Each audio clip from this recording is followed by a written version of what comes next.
Boa noite, sejam todos muito bem-vindos.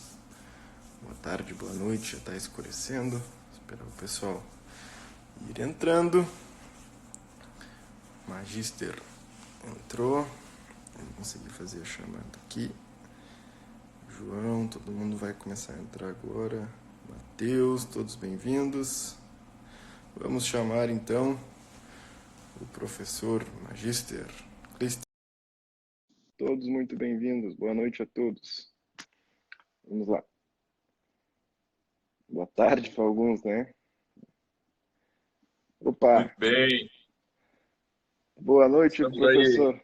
Tudo certo? Maravilha, Que horas são maravilha. aí na Alemanha agora? Agora 11 horas. 11 horas, então um pouco tarde. Então é boa noite. O pessoal tá dando boa tarde aqui, mas Boa consegui. noite. Hein? Alta noite. Muita alegria e satisfação poder revê-lo virtualmente, né? Sempre que dava, eu conseguia ir nos eventos da confraria, do Instituto Hugo de São Vítor. Então, como eu falei lá na postagem, o senhor é um exemplo antigo, desde o meu início de vida de estudos aí. Uma honra para mim. Para a maior glória de Deus. Certo. Então, vamos falar então, professor, sobre a Ratio Studiorum, que é um tema que o senhor já está ambientado, né, a ministrar palestras, enfim, domina muitos conteúdos nesse aspecto. Mas para a gente iniciar, até porque muita gente vê depois o vídeo, né, eu queria saber do senhor assim uma explicação sintética no modo que o senhor quiser dar, o que é a Ratio Studiorum, né? E qual a importância pedagógica dela, assim? Por que a gente tem que fazer uma live sobre ela, por exemplo? Sim. Excelente. Próprio nome já diz bastante, não é? Ratio atque institutiones studiorum societatis Jesu. Né? É a ordem e as instituições dos estudos na companhia de Jesus, ou da companhia de Jesus. Então, esse é a ordem que deve ser seguida nos estudos, né, em termos de matérias, e como isso deve ser seguido, como isso é instituído dentro da companhia de Jesus. Isso, então, não dá para dizer que é um... Bom, o formato é de livro, não é? Mas é um texto expedido pelas autoridades da, da Companhia de Jesus e que orientou por toda a existência da Companhia de Jesus, mesmo durante a supressão da Companhia de Jesus, e depois, quando a companhia é novamente autorizada, né, a sua atividade, o seu apostolado pela Santa Sé, isso volta com tudo, né? E vigorou mais ou menos até os anos 50, 60 do século 20, onde a educação passou a ser, em quase todos os países do mundo, chancelada pelos ministérios de educação, e os currículos tiveram que, quase em todos os países do mundo, obedecer aos governos. Não é? Então, até então, toda a escola decidia o que ensinar e como ensinar. E essa metodologia, esses ensinos, essa ordem dos estudos, esse material didático que foi fruto da Ratio Studiorum, havia sido o que mais sucesso teve numa educação que caminhou aos poucos desde a Renascença, onde surge a Companhia de Jesus e onde se molda a Ratio Studiorum, né? Foi o método que mais se espalhou, digamos assim, e que ensinou desde guaranis, passando por tupis, por índios do norte do Brasil, que ensinou índios da América do Norte, ensinou europeus, obviamente, africanos, japoneses, chineses e tudo isso. Né? Então, é a primeira metodologia, é a primeira orientação de estudos que foi aplicada em todos os continentes com pessoas das mais diversas culturas, não é? Então é usado uma metodologia que se usa em uma escola em Florença e uma escola numa tribo de índios, ou em Paris, certo? No Centro Cultural, em Londres, Centro Cultural da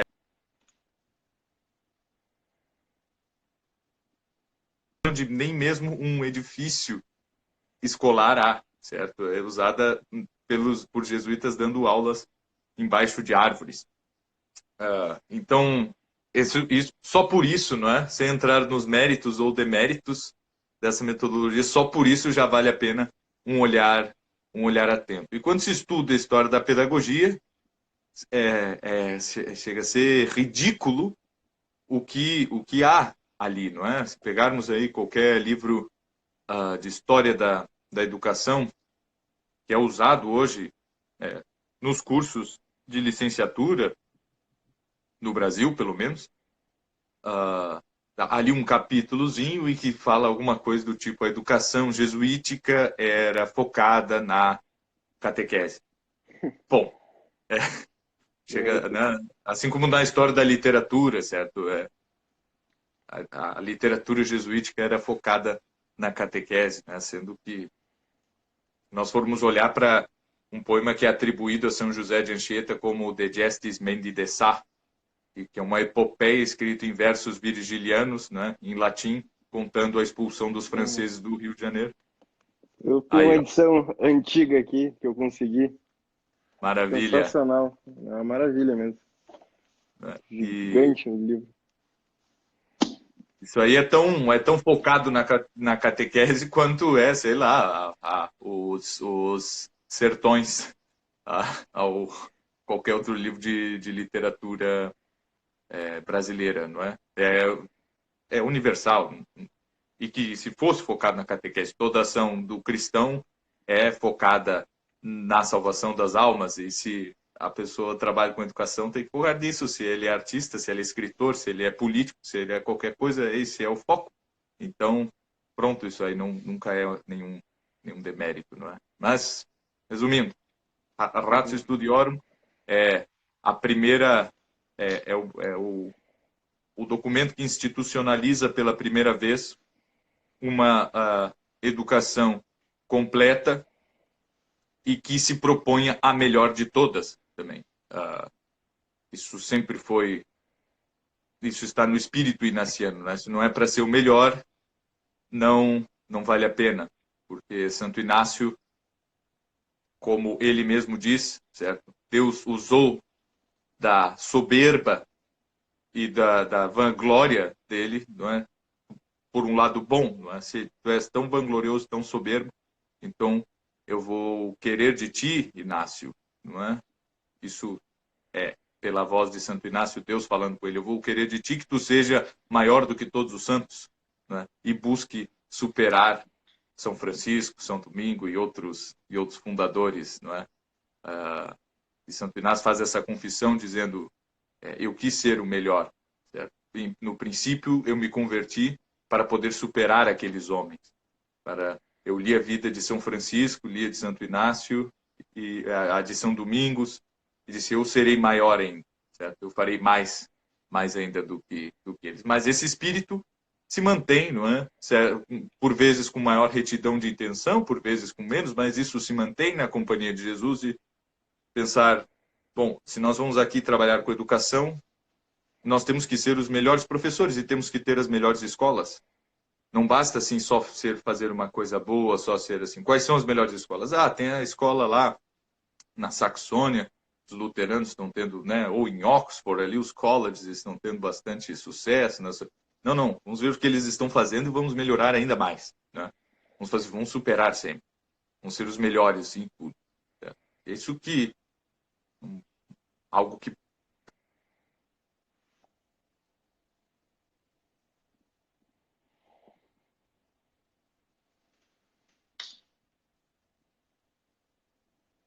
Amor, tá vendo o vídeo aí?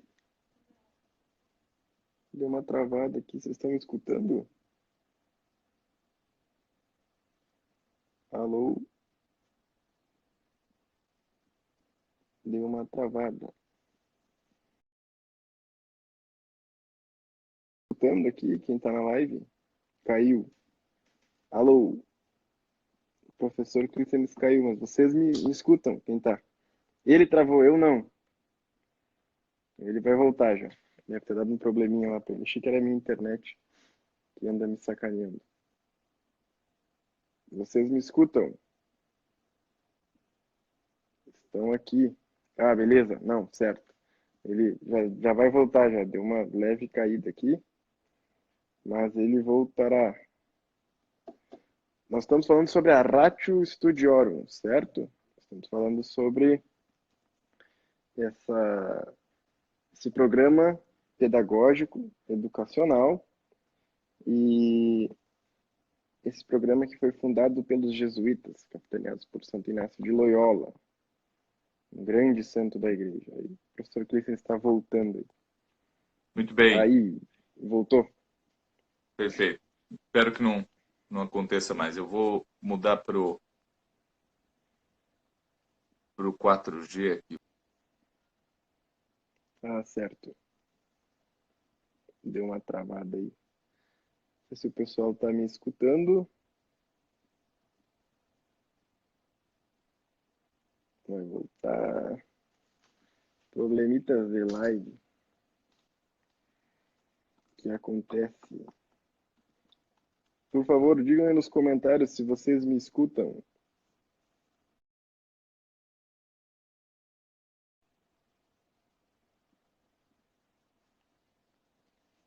Estão me escutando?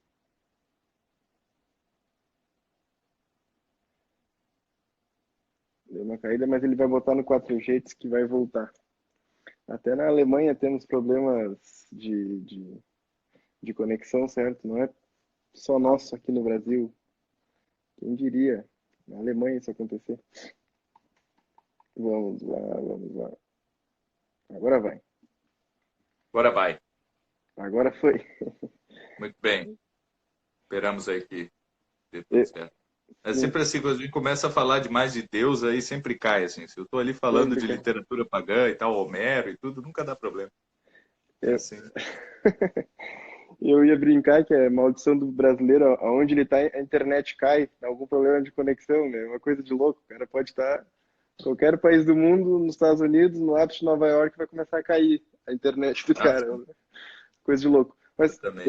eu até estava olhando o meu roteirinho, que eu sempre monto aqui para live, e quis fazer uma saída de campo aqui, que eu fiquei interessado em saber como é que o senhor descobriu a Ratio Studiorum, né? Como foi, assim, estava estudando História da Educação, enfim.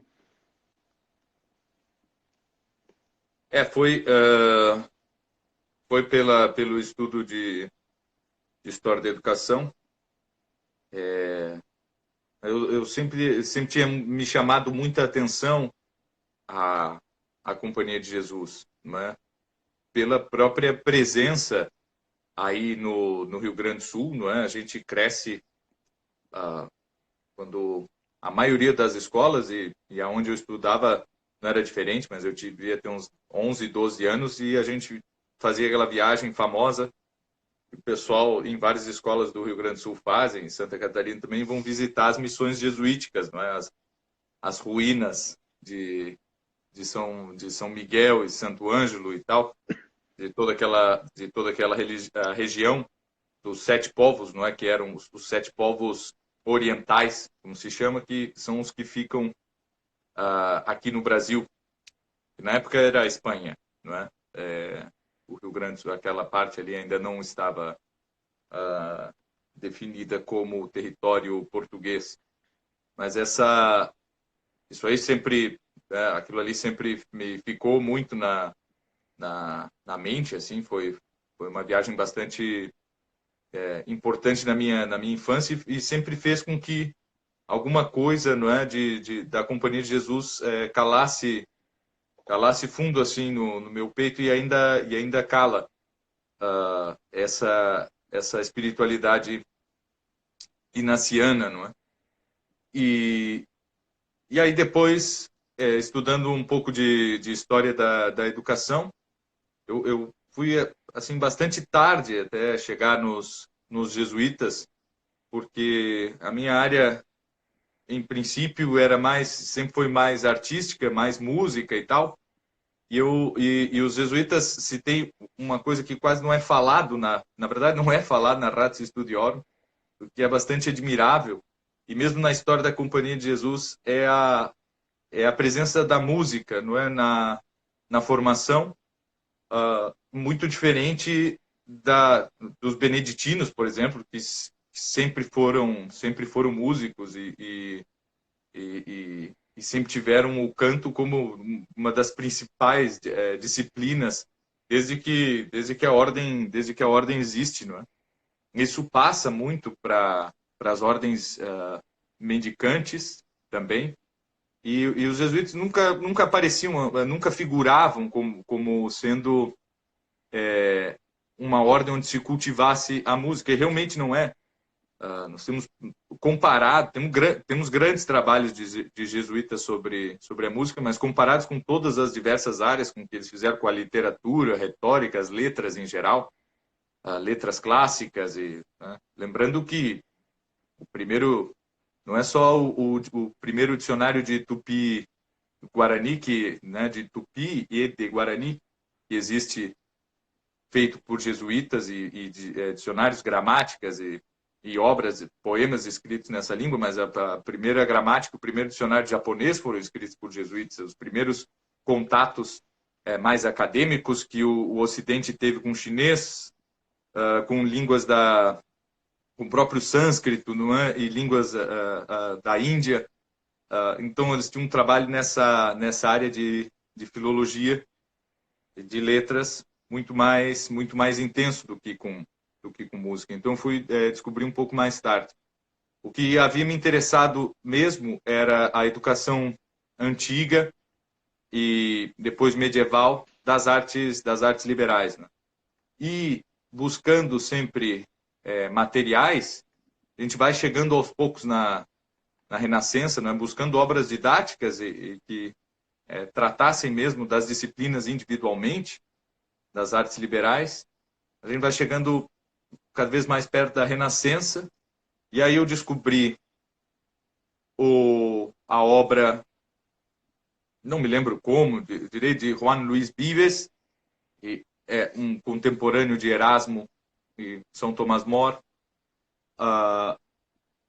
e em algum lugar ali começou-se a falar demais sobre jesuítas, assim, nessa minha busca por manuais que ensinassem línguas, retórica, lógica e tudo isso, né? Aí começa a se falar demais dos jesuítas, e aí é que eu caio assim na Ratio Studiorum, isso há uns 6, 7 anos atrás, mais ou menos. E desde então eu fui eu aí um pendrive de 60 gigas, mais ou menos, só com PDFs de obras jesuítas, aí, com mais ou menos umas 900 obras. Eu estava em 800 e pouco a última vez que eu dei uma olhada, assim, não é? Sobre as mais diferentes matérias fora obras que, né, as edições da Ratio, que são também muitas, mas essas obras, principalmente obras didáticas, que surgiram a partir, cumprindo com aquilo que era institucionalizado por esse documento que é a Ratio Studiorum, né? Que é um documento que só perde importância dentro da Companhia de Jesus, só perde importância talvez para as próprias constituições da Companhia de Jesus, né? Não existe uma regra, mas sim constituições, pelo menos é assim que chama, parece muito mais um código militar do que uma regra monástica, porque, enfim, não são monges, não é? Na verdade, eles são os primeiros religiosos que têm a permissão enfim, eles não precisam, pela primeira vez na história da igreja, eles não precisam se reunirem no coro para a liturgia todas as horas do dia, não é? Então, eles tinham eles podiam, pela primeira vez, rezar as horas individualmente, né? Sendo religiosos. Assim, não, então, um estava cuidando de negócios, né? Um era o gerente de um banco, porque isso assim são os jesuítas, um era o gerente do banco, outro era o diretor da escola, outro era professor, o outro era não sei o quê, e todos eles podiam, não tinham esse compromisso da oração comunitária, né? Isso aí já é algo bastante novo, assim, na história, tanto da espiritualidade quanto na história eclesiástica em si. E aí buscando essa foi mais ou menos assim, né? E aí eu cheguei a coisas fantásticas assim que parece que foi onde a gente parou, não é? Ali foi onde a educação parou, assim, porque eles estavam fazendo a mesma coisa que vinha sendo feita, seguindo uma linha que nos leva no mundo latino até Cícero, e que a partir de Cícero e mesmo Júlio César foram educados na Grécia, nos leva à tradição de educação da Grécia toda, não é? E nós vínhamos aí nesses 2000 anos, digamos assim, de uma tradição única, cujos fins às vezes variavam um pouco, mas cujos meios eram sempre bastante parecidos, não é? Ensinar literatura, ensinar retórica, ensinar filosofia da linguagem mesmo, lógica, dialética e matemáticas, certo? Mais ou menos sempre foi isso aí há 2.500 anos, né? Mas em algum momento a gente se perdeu aí no meio, começou a enfiar um monte de outras coisas, não é? Depois do iluminismo, principalmente, positivismo, e começando a enfiar um monte de outras coisas ali e em detrimento de todas essas coisas que formaram, que vinham sendo feitas há 2.200 anos de história da educação, não é? Então não foi que a gente acrescentou muito mais coisa. Bom, isso aí a gente também fez, mas em detrimento de outras, né? E aí a nossa qualidade de raciocínio cai, a nossa qualidade expressiva cai, e tudo isso, né? Então, digamos assim, o ponto, a história da educação vai até mais ou menos a educação da Renascença, que perdura até o surgimento do Iluminismo, e principalmente que é assim, e há essa reviravolta com o Iluminismo e com o positivismo da Universidade de Berlim, que passa a ser um grande modelo de educação para o mundo inteiro. A partir de então, não é? Essa coisa meio... E aí nós temos ali a educação que nós temos hoje, ou ela é uma educação russoniana, que parte desse princípio de que não, o ser humano é bom, a gente não pode corrompê-lo, e as crianças a gente tem que deixar ali o máximo no seu estado natural, não podemos corromper, porque a bondade está nela em si, nós não temos que atrapalhar em nada, certo? É uma ideia meio epicurista, maluca assim. Ou nós temos a versão da Universidade de Berlim, que adotou nominalmente os ideais espartanos de educação, né? Os ideais militarescos e de formação de um exército. Depois o pessoal acha que, né, as ideologias tão nocivas do século XX, como nazismo, comunismo e tudo isso, e surgem na Alemanha, mas não surgem por nada, não é? Foi tudo gente formada para ser soldado. E que achava que todas as pessoas em uma sociedade deveriam ser soldados, enquanto a humanidade vivia tranquilamente, enquanto uns rezam, outros trabalham e outros guerreiam, certo? E o que se faz na Prússia é a mesma coisa que em Esparta. Não, todos têm que guerrear. O que se faz na França é dizer assim, não tem essa história de guerras, tem que deixar as pessoas ao natural e serem felizes e tudo isso, né? Então são dois O, princípios que a gente vê assim que foram os princípios que acabaram não só com a Companhia de Jesus, mas com toda a linha educacional que nós viemos seguindo desde sempre, até onde a gente pode rastrear, mais ou menos. sim, o senhor falava da questão do homem ser bom e tal, eu me lembrava tem uma frase do Chesterton, né, que ele fala que a gente percebe o pecado original quando numa tarde bonita, calma, crianças se divertem torturando um gato, né? Então, basicamente, essa questão, e até interessante porque esse modo de educação proposto pelo Rousseau, ele foi vivido, digamos assim, aqui no Brasil, né? Antes dos portugueses chegarem. E a gente sabe da consequência que eles tiveram. Mas quando a companhia chega aqui, e, e logo começa as fundações das escolas, etc., principalmente na pessoa do Anchieta, né, com a escola de Piratininga, eles começaram a aplicar, então, e era mais ou menos na mesma época ali, se eu não me engano, o provincial era o segundo depois de Santo Inácio, era o primeiro ou o segundo, agora eu não me lembro, né? Mas ainda na época do Anchieta, o São Francisco de Borja foi o padre geral, se eu não me engano. Então, assim, a gente está numa linha, até porque Anchieta era primo de Santo Inácio, né? Então, tá numa linha próxima. E estava se formando ainda as constituições, digamos assim, dos conteúdos, né, da Ratio. Exatamente.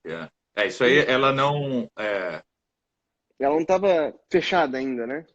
Exato. Né? O que se aplicava, o que com certeza Anchieta aplicava e Era isso que os eu outros ia. professores nesse primeiro momento, assim, era o germe disso, e desde o início, né? Santo Inácio ele nunca chegou a falar algo muito específico sobre educação e, e nunca foi o intuito dele criar uma ordem tão presente na educação, né? Mas no fim foi porque o negócio era o quarto voto, né? Ser fiel ao Papa. Olha, o que a gente vai fazer? Não, a gente vai perguntar para o Papa e ele manda. Né? Essa era, né, para que surgiu a Companhia de Jesus. Cada ordem tem o seu espírito fundacional e o seu carisma específico e que vai dizer, né, olha, isso a nossa ordem vai se dedicar a isso, né? Agora, né, o que aconteceu no século XX? A Madre Teresa de Calcutá vai lá e dentro da ordem dela ela refunda ali mais ou menos o carisma e diz, olha, a gente tem que né, cria um braço, digamos assim, das irmãs da caridade, não se chama direito lá, do amor ao próximo, né? As irmãs do amor ao próximo e tal. Nós vamos dar banho em leproso, vamos aqui cuidar do pessoal, é para isso que serve a nossa ordem. Beleza, né? Uma coisa específica. E tudo que surge dentro da igreja, todo o carisma, né? Todo fundador, ele tem essa coisa bem presente, não é? E é por isso que ele vê a necessidade de criar uma ordem, um movimento, uma instituição, qualquer coisa assim. E Santo Inácio não tinha nada disso, né? Santo Inácio é um místico e ele simplesmente está ali para pagar os seus pecados, né? O negócio dele é rezar e fazer penitência, né? Ele é um ex-soldado e o negócio dele é rezar e fazer penitência. E a gente vê que é disso que Deus se usa na pessoa dele, né? Olha, tu é um ex-soldado e tu é um penitente místico, certo? E agora, então, com toda essa tua determinação, e é todo regrado, né? Com horários e tal, um cara durão, né? E todo militar mesmo e tal, então tu vai fazer isso aí, né? E com um sentido de hierarquia muito forte, certo? Só que agora tu vai servir a Deus. Mas o que eu tenho que fazer? Ué, desde quando o milico tem alguma coisa que deu uma trancada aí? Trancou, voltou. Bom, voltou. Né, então, o que Santo Inácio vê é assim, não, tem que servir a Deus, não é? Agora o meu general é Deus, não é mais. O meu superior não é mais um rei ou qualquer coisa assim.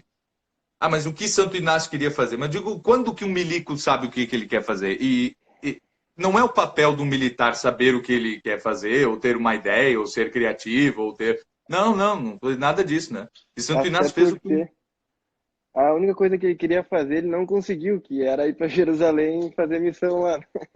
Exatamente, né? Então, a situação se mostra como o bom milico que ele acha, não, mas eu tenho que insistir aqui na minha missão. Tá, mas quem deu essa missão? não é? Quem deu essa missão? Não foi... isso era uma coisa que estava num desejo dele, mas prontamente ele desiste daquilo e diz, olha, não, o negócio é que eu preciso de um chefe, não é? Eu sou milico. E agora eu quero servir a Deus, então meu chefe é o Papa. Eu vou lá e vou perguntar, Santo Padre, o que eu tenho que fazer? Certo? E foi assim. A versão do... Né, eu não faço nenhum juízo de valor sobre as causas que mudaram os caminhos da igreja e nem da Companhia de Jesus, ou qualquer coisa assim, ou se mudaram, ou se... Não, nunca me meti nessa questão, mas tem coisas bastante interessantes, né? Ou se o concílio é isso, o concílio é aquilo e tal, que foi bom, foi ruim. Nunca me meti nisso aí e nunca vou me meter, certo? Agora, tem coisas interessantes. Um ex-jesuíta, como é o Malak Marty, ele irlandês, exorcista e tal, se radicou nos Estados Unidos depois, na metade para frente da vida, e ele escreve, e a teoria dele é a seguinte, né? Não, chegou um momento que o Papa não soube agir como um general, né? E os jesuítas iam lá e perguntavam o que tinham que fazer, e o Papa meio que dava uma resposta como para outro religioso qualquer. Olha, ponderem isso na oração, levem muito a sério o carisma fundacional e não sei o quê, ponderem isso na oração, discutam entre os superiores e tal, e eu tenho certeza que vocês vão tomar a decisão correta. Isso é assim que se trata qualquer religioso, né? E o Malak Martin diz, mas jesuíta não se trata assim, certo?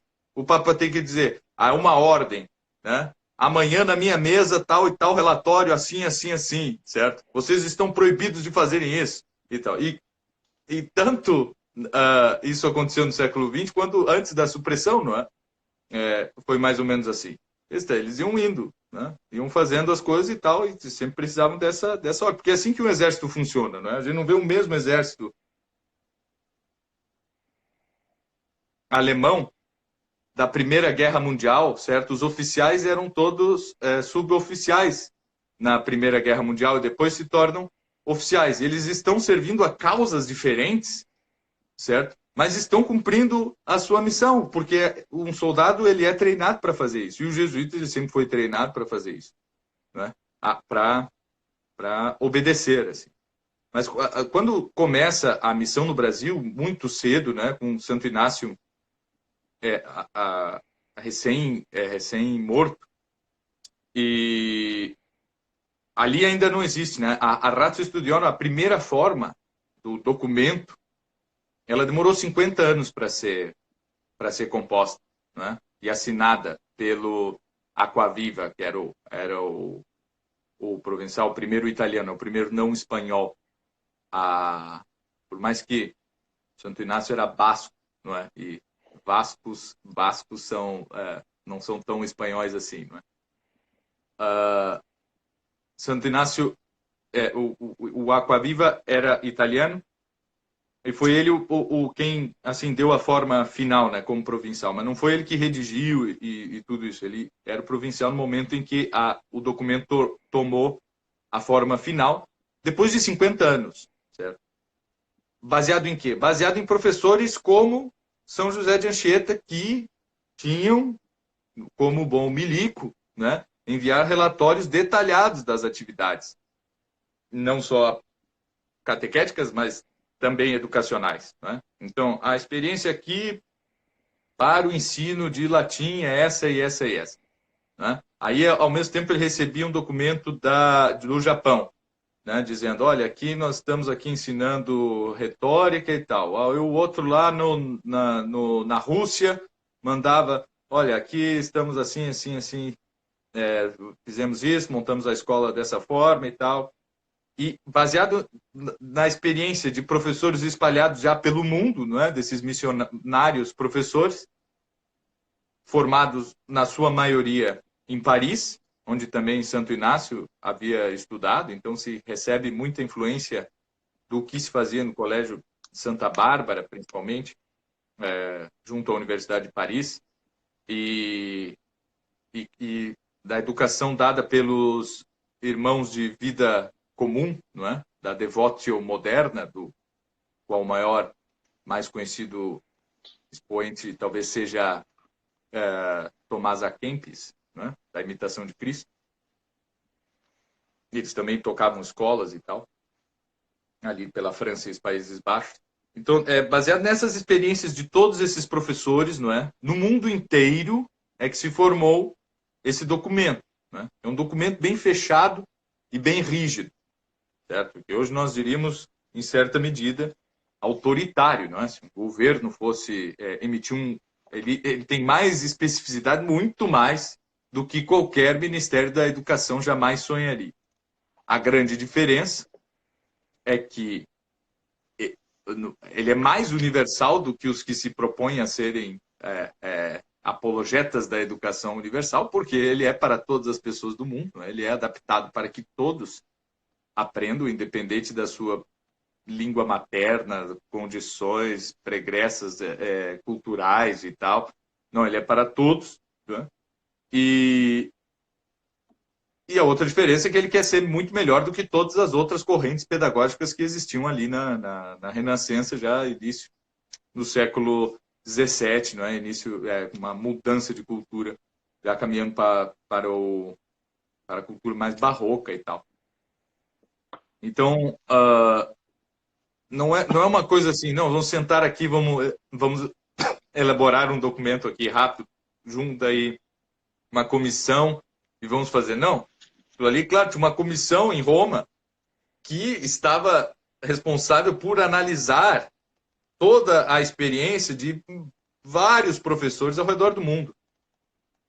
E aí, então, por exemplo, surge o Manual de Gramática do padre Manuel Álvares. Esse manual é dito ali mas não surgiu só isso, né? Vários professores de latim da Companhia de Jesus escreveram seus próprios textos e tinham que reportar tudo isso a Roma. Ali na comissão analisada, olha, o do Manuel Álvares vai ser a base aqui do nosso ensino. Então, todos devem utilizar esse manual. Com auxílio de textos tais e tais, não sei o que e tal. Mas continuaram sendo compostas outras gramáticas, mesmo assim, não é? Aprimoramentos do Manuel Álvares, porque uma coisa era ensinar latim para quem falasse uma língua latina, outra era ensinar para um japonês. Então, tudo isso era muito distinto. Tem um manual de retórica do padre Cipriano Soares. Então, esse aqui vai ser o manual de retórica que vai ser utilizado. Aí surge aprimoramentos. Depois, na Alemanha, surgem outros e tal, e as novas edições da Ratio Studiorum vão suplantando aqueles antigos e tal. Na lógica, vai ser ensinado aqui com as instituições do padre Fonseca, não é? O Pedro da Fonseca, chamado de Aristóteles português. E assim a coisa ia, não é? Nós temos aqui e tal, os textos que têm que ser lidos, e depois especificidades desde a vida espiritual do professor, não é? O professor tem que rezar nominalmente por todos os seus alunos, encomendá-los a Deus e a Virgem Maria e não sei o que e tal, não é? Então, todos os dias o professor tinha que fazer isso. O professor, antes de cada lição, ele tem que ler exatamente, tem que estar tudo muito bem preparado. E, por exemplo, se ele vai comentar ali um trecho do Evangelho, ou um trecho de Horácio ou Ovídio, né? Vai fazer um exercício de imitação de Cícero, vai fazer exercício de geometria, não sei o quê. Ele tem que dar aquela aula para ele mesmo todas as vezes que ele vai ensinar, não é? Então não é assim, eu já ensino essa matéria há 20 anos, eu não preciso. Não, a Ratio Studiorum mandava que o professor, antes da aula, não é, nunca entrasse na sala de aula sem ele ter ensinado aquela mesma coisa para si mesmo, certo? Isso aí talvez seja a única vez no mundo que isso aconteceu, não é? Que o professor estivesse tão uma responsabilidade tão grande e dele fosse exigido um preparo tão grande no ensino, certo? E tivesse uma ligação espiritual mesma com os alunos, né? Estabelece, por exemplo, as academias, aqueles alunos que são melhores. O que a gente faria hoje em dia, né? Os alunos são melhores, eles frequentam menos aulas, porque eles passam de ano e aí depois não precisam mais ir. Só quem fica em recuperação é que precisa continuar indo à escola.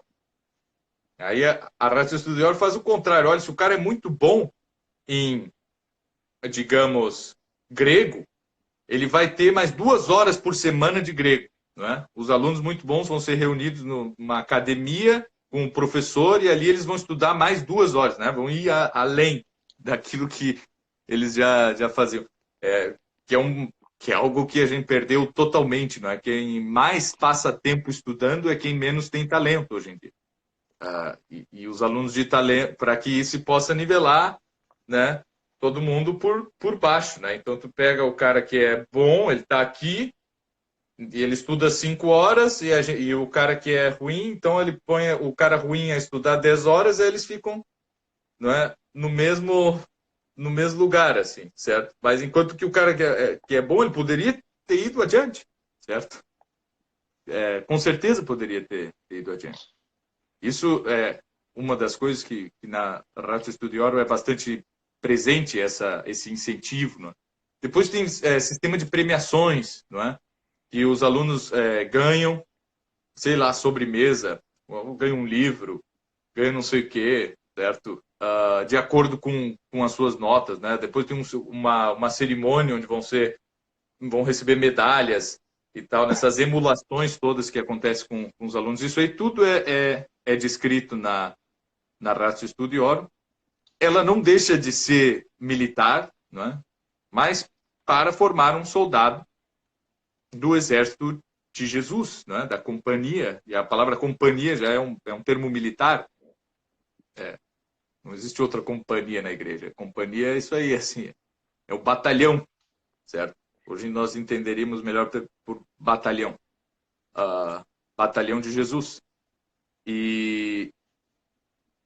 Bom, o que isso, o que aconteceu com isso? Né? Se nós formos ver a quantidade de homens de letras e ciências que a companhia educou, certo?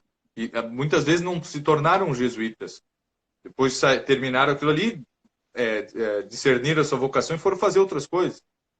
Vou citar um, assim, do nada. Cervantes. Certo? Cervantes estudou com os jesuítas.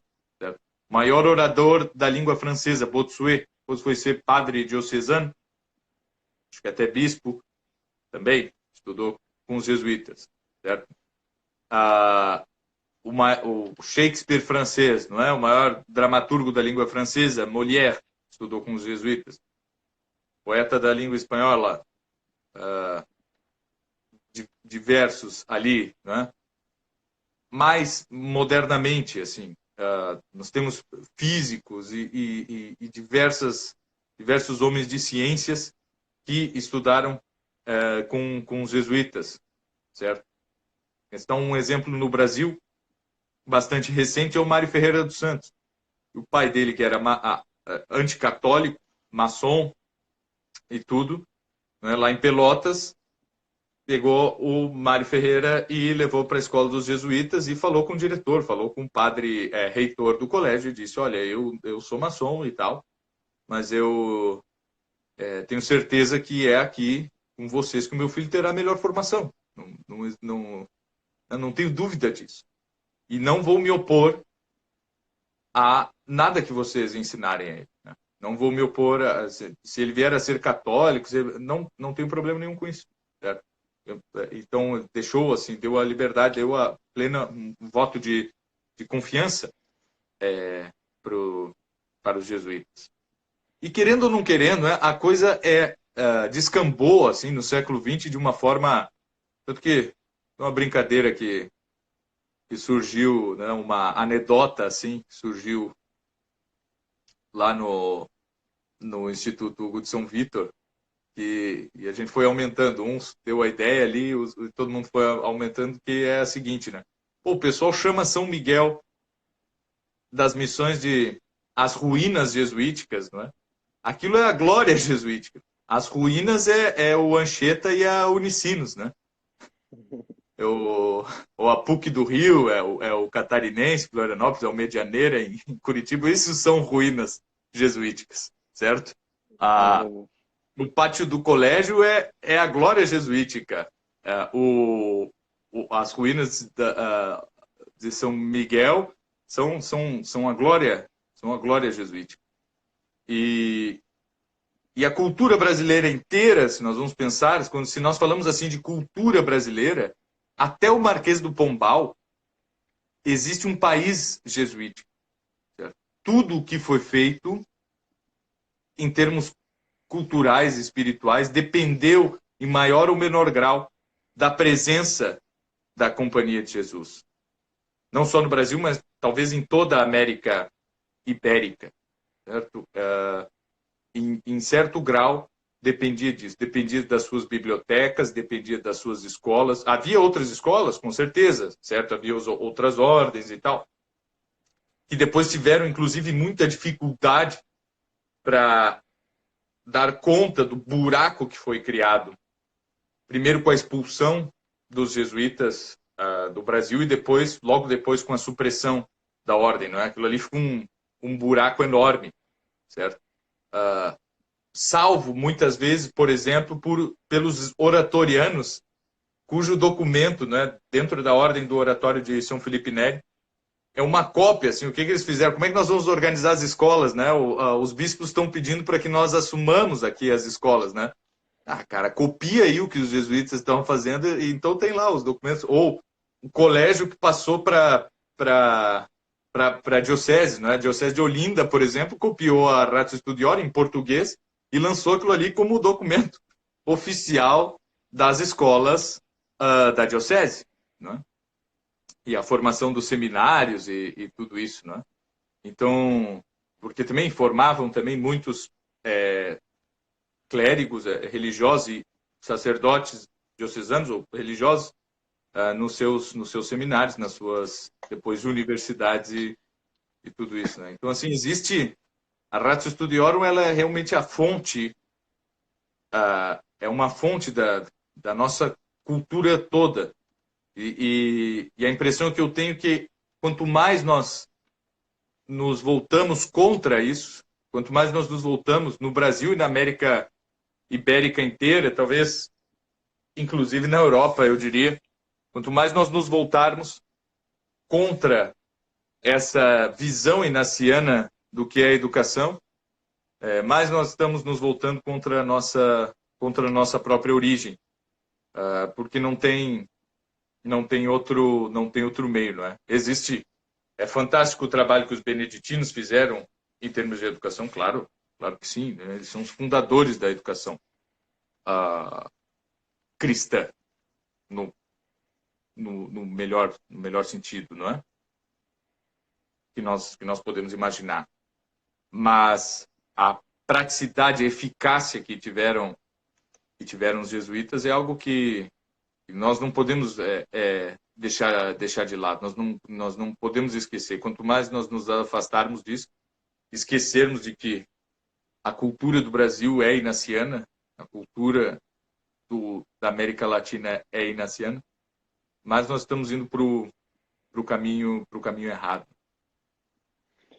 O senhor ia falando, e hoje de tarde eu peguei uns trechos do livro do Padre Leonel Franca para dar uma olhada, para ficar afiado, né?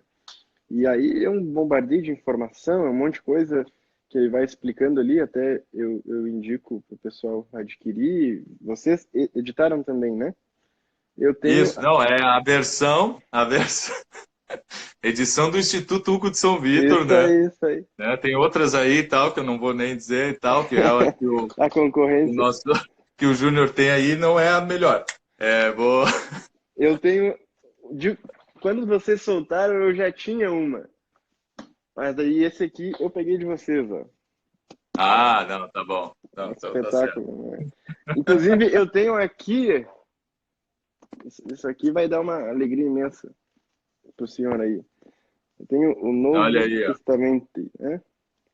A parte do grego ainda falta um tempo ainda, hein? Acho que vai uns anos para eu conseguir aproveitar alguma coisa, mas vai chegar lá. Então, maravilha.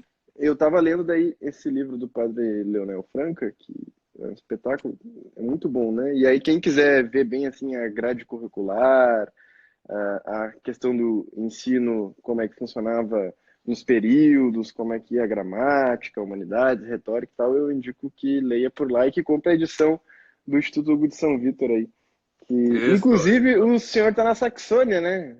É por aí que a coisa começou. É por Então, aí, é por aí. Tô na Baixa Saxônia. Tô na terra, tô perto da Frísia, que é a terra do povo que matou e martirizou São Bonifácio.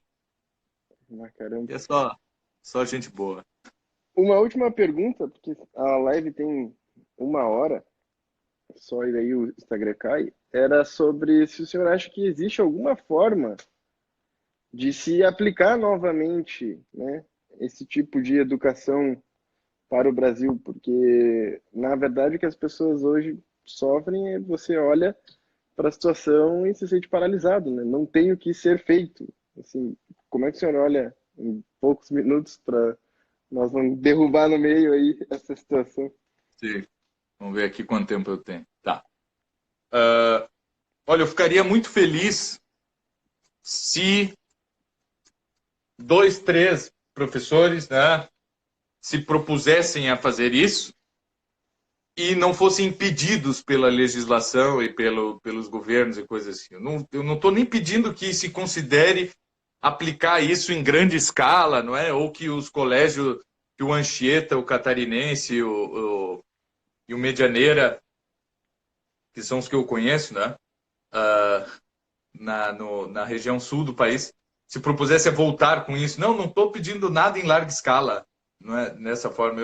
Assim, ó, se quiserem montar uma escolinha, se um grupo de pais se juntarem e quiserem imprimir esses objetivos, essas metodologias, esses conteúdos, não fossem impedidos, certo? Não fossem presos, não fossem para a cadeia, já estaria muito bem. Né? Eu não vou nem dizer assim, ó, não, agora nós temos que voltar, nós temos que ter no parlamento gente que defenda a ratio studiorum, gente no Ministério da Educação que vai voltar com a educação jesuítica e não sei o que e tal, assim. Não sou otário, né? Eu sei que isso aí é uma coisa assim que é impossível de acontecer, que não vai acontecer. E eu nem sei se funciona, se for acontecer assim, porque isso aí precisaria de muito mais tempo, né? Não é esse o caminho. Ah, não, vamos lá chegar no Ministério da Educação aí a gente resolve tudo. Olha, certo? Não sei por onde começar para dar qualquer opinião no Ministério da Educação. Certo? Eu não sei assim nada, nada. Se me perguntarem assim, eu acho que tem que ter latim? Não sei. Eu acho que não, certo? Tem que. E o ensino religioso? Sei lá, eu acho que não, certo? Eu não sei por onde começar, porque é um troço que não tem o que fazer, certo? Agora, sim, eu gostaria que as pessoas que se interessassem por isso não fossem para a cadeia, não fossem escorraçadas, certo? Que deixassem os frutos acontecer, que tivessem a liberdade, pelo menos para educar os seus próprios filhos dentro de um esquema desses, certo? Porque nós podemos lutar pelo homeschooling. E depois que nós, por exemplo, conseguindo toda a aprovação necessária e o reconhecimento necessário que nós temos para o homeschooling, nós temos que nos lembrar que para a maioria das pessoas isso é remediar uma situação que está ruim, mas que o ideal é nós termos boas escolas. O ideal para a sociedade em si, certo? É nós termos boas escolas. Se não há, aí nós temos que sim ter o direito a educarmos os nossos filhos em casa. Mas o ideal seria nós termos boas escolas. Agora, porque daí a luta não está ganha, certo? Com o homeschooling. Agora, o que eu queria é que, e eu acho que é o que pode ser feito, é que, bom, nós tenhamos a liberdade. Eu me junto aqui, eu, o Júnior, mais 2 colegas, e nós vamos fazer, olha, né, é um curso aqui à tarde de 2 horas, certo? E que não nos cassem o alvará, que não nos proíbam de fazer as coisas, que não nos enchem o saco, certo? Isso aí já seria um bom passo, aí já nos daria trabalho aí por mais 10, 20 anos. E a partir daí, talvez amplia, faz uma escola maior, faz alguma coisa se der certo, né? Eu acredito que sim, né? Olhando para o passado, eu acredito que sim. Eu acho que isso está na nossa gênese cultural. Agora, se é para aplicação em larga escala, não faço a mínima ideia, certo? Não faço a mínima ideia e não posso dizer nada porque eu realmente não faço a mínima ideia. Sim. Teve uma pergunta aqui, o pessoal está pedindo para salvar a live. A live vai ser salvo. Fica 24 horas aqui, eu salvo, só que ainda o canal lá não tá pronto para jogar as lives todas lá. Mas é uma indicação de leitura que o senhor possa dar de algum livro para quem é docente? Eu acho que esse livro aí do padre Leonel Franca, se quiser saber mais sobre esse período, o livro daí não é nosso, da editora da concorrência aí mesmo, mas foi editado o excelente Rui Afonso da Costa Nunes, História da Educação na Renascença. E ali há um capítulo sobre educação jesuítica, mas é importante ler todo porque a educação jesuítica é educação renascentista. E é importante conhecer todo o movimento cultural que há ali. Não é? Depois, história da Companhia de Jesus.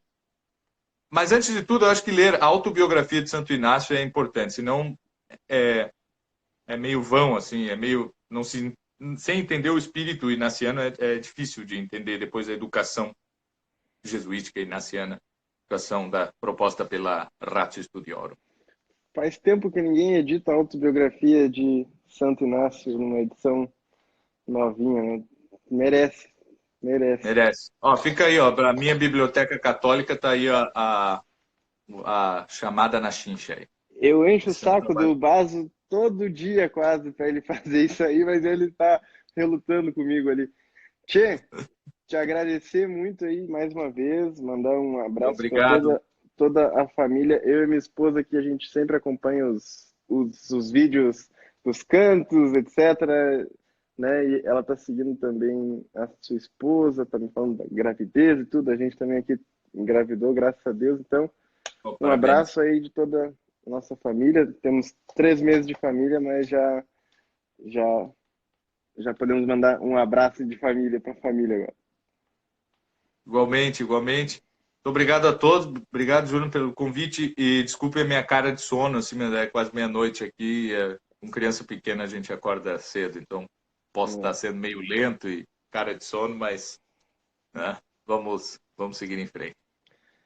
Beleza, então, um abração para todo mundo aí, fiquem com Deus. Só faltou o Guilherme Freire. Já fiz com ele, ele estava aí, inclusive. Um abraço para ele. Um grande abraço aí pro senhor. A gente se vê logo mais o senhor tá aí no Brasil aí, né? Isso, setembro estamos aí de volta. Beleza, tô em Passo Fundo, mas quando eu for a Porto Alegre eu mando uma mensagem para encher o saco. Até mais, então. Valeu, um abração. Abração, tchau, tchau.